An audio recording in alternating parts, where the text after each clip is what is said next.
In today's video, the question that begs to be answered comes from Christopher, and it reads, I'm ranked 1200, and I've bought your English opening course, and I'm studying the King's Indian defense, and I still stink.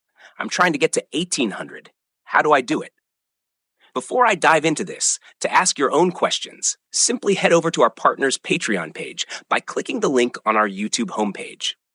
Join the free membership to start posting your chess questions, and we'll do our best to answer the most interesting ones in a short video, plus give you a shout out. Now, Christopher, maybe the right question to ask is, how do I become a better all-round player? Improving in chess isn't just about mastering specific openings like the English or the King's Indian defense.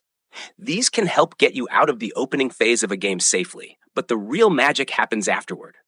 Like GM Susan Polgar once said, chess is 99% tactics. So my advice? Start focusing more on solving chess puzzles and tactics. Studying openings is good, but that's just the first 10 to 15 moves. The middle game and end game require you to prove your strength, and that's where tactical vision becomes critical. Here's an important point. You might win your opening phase, but still lose in the end game, which ultimately matters the most. Imagine this. You've mastered the English opening, but your opponent has also mastered it and knows how to defend well. You'll need to rely on tactics, deeper strategies, and a strong endgame to secure the win. So here's the game plan. Put around 30% of your effort into openings and 70% into practicing chess puzzles, middle game strategies, and endgame tactics. If you can sharpen those skills, you'll see your rating climb toward 1800. Not just because of better openings, but because of stronger all-round play. So in conclusion, here is your study plan as a 1200 rated player. First, step 1 is to focus on learning the rules. This includes understanding the chess pieces, the different squares on the chessboard, and how the pieces move. Next, you need to learn how to set up a board, etc. Step number 2. Once you're acquainted with knowing the rules, start practicing. At this point, it's not the right time to focus on learning chess openings. No, just start playing. Whether on Lichess, Chess.com, or wherever you want to test your skills, make as many mistakes as you need. Just start playing. At this stage, what you're doing is observing or learning how the pieces move and how everything works, how your opponents are responding, where to place the knight, how the knight moves, how the bishop moves. So that's step 2, practice the rules. Then step number 3. This is when you'll want to start practicing tactics, like mate in 2, mate in 3, endgame tactics, and solving chess puzzles.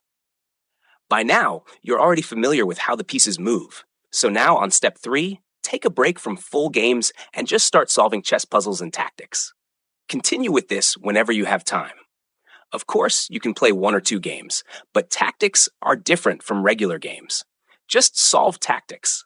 They might be boring, yes, but they really help build your intuition. So, study tactics. That was step number 3. Step number 4. After tactics, I advise you to begin studying chess principles. All of them. Opening principles, middle game principles, and endgame principles. If you want to learn about chess principles, follow us on our partner's Patreon, where you can join a membership to any of the tiers. We've posted tens of the most important chess principles that will help you improve your chess. So simply go to our partner's Patreon page, Kaspa Chess Official. The links are in the comment section below, and begin studying those chess principles. As simple as that. Done. That was step number 4. After studying chess principles, step number 5. This is when you can pick your role model and start studying their opening. Okay? Start studying the openings of your role model. The one that suits your style of play.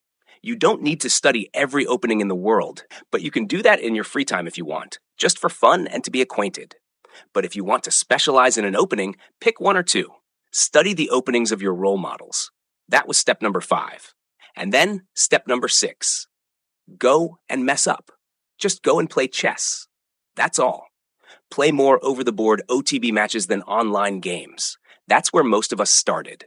So Christopher, keep up the hard work on tactics, and you'll start seeing improvement across the board. Thanks for your question, and I'll see you all in the next video. To ask your questions, simply head over to our partner's Patreon page by clicking the link on our YouTube homepage. Join the free membership to start posting your chess questions, and we'll do our best to answer the most interesting and engaging ones in a short video. Plus, give you a shout-out. For those who want priority responses and more frequent shout-outs, you can also subscribe to our partner's Patreon page with a paid membership. Here's how to ask your first question. After clicking the link on our YouTube homepage and setting up your free membership account on our partner's Patreon page, go to the Community tab. Agree to the chat guidelines, then navigate to the Ask ChessGPT chat. Type your chess question, like this one. How do I checkmate my opponent in the opening stage in 2 moves? In response, you might get something like this. To checkmate your opponent in 2 moves, assume you're playing black and your opponent opens with the Barnes opening by playing f3. After this weak opening move, you can push your pawn to e5. If they follow up with another poor move, like g4, you can checkmate by playing queen h4, winning the game in just 2 moves. And that's it. We look forward to hearing from you. Don't forget to subscribe to help us grow and continue improving our content.